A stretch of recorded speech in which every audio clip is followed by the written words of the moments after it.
आज आपण वांग बटाट्याची भाजी बनवणार आहोत। त्यासाठी साहित्य आहे कांदा, टोमॅटो, लसूण, कढीपत्ता, थोडंसं शेंगदाण्याचा कूट आणि डेसिकेटेड कोकोनट आहे माझ्याकडे। आणि हे वांग बटाटे मी कट करून पाण्यामध्ये घालून ठेवले। चला तर रेसिपीला सुरुवात करूया। तेल मी तापवून घेतलेलं आहे, त्याच्यामध्ये मी थोडंसं मोहरी घालत आहे।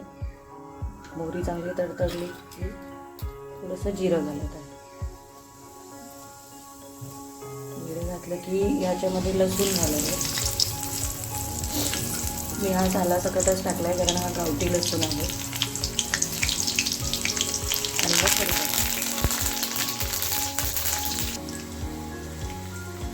आणि लसूण जर असं ब्राऊन झाला की कांदा घालायचा।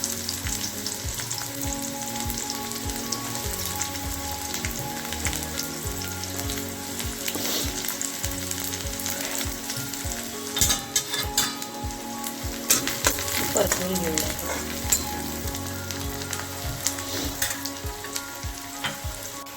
कांद्याचा कलर बदलत आहे, थोडंसं मीठ घालूया, हे अर्धा चमचा।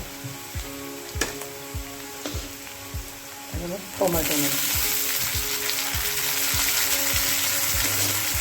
चांगलं परतूया।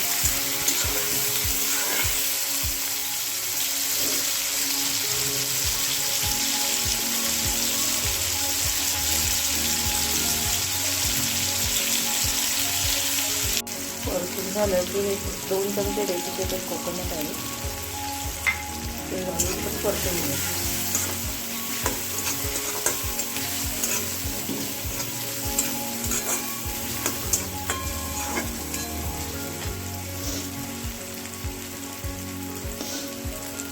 मग हळद, कांदा लसूण मसाला, मी गजराचाच कांदा लसूण मसाला वापरते, त्याने भाजीला कलर वगैरे पण छान येतो।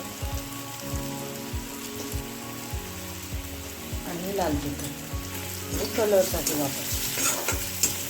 गजराच्या कांदा लसूण मसाल्याने कलर येतो।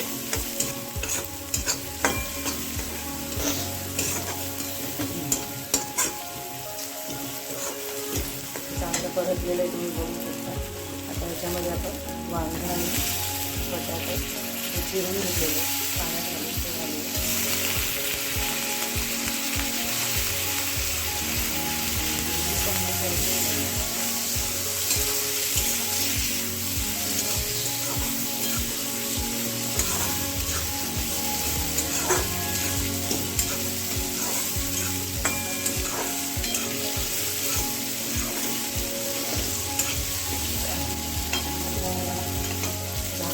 आपण वाफ करून घ्यायची आहे।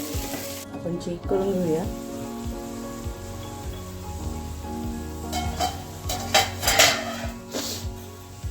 तर आपली भाजी तयार झालेली आहे आणि आपण कोथिंबीर टाकूया। ही मी माझ्या टिफिनसाठी बनवत आहे, ऑफिसला जाण्यासाठी।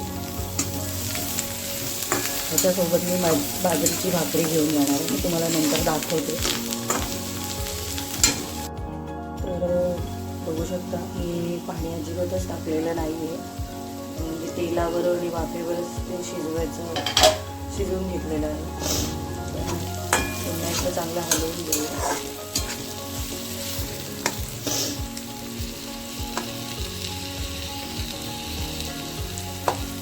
बटाटा शिजला आहे, वांग पण शिजलेलं आहे। तर शेंगदाण्याचा कूट म्हणजे माझ्याकडे चटणी आहे शेंगदाण्याची, तीच वापरते मी। 1-2 चमचे मी टाकलेली आहे। पुन्हा आपण थोडं हलवून वाफ काढून घेऊया। तर तुम्ही बघू शकता माझं म्हणजे टिफिन रेडी झालेला आहे। तर या सगळ्यांनी खायला। जर व्हिडिओ आवडला असेल तर लाईक करा, शेअर करा आणि सबस्क्राईब करा। थँक्यू।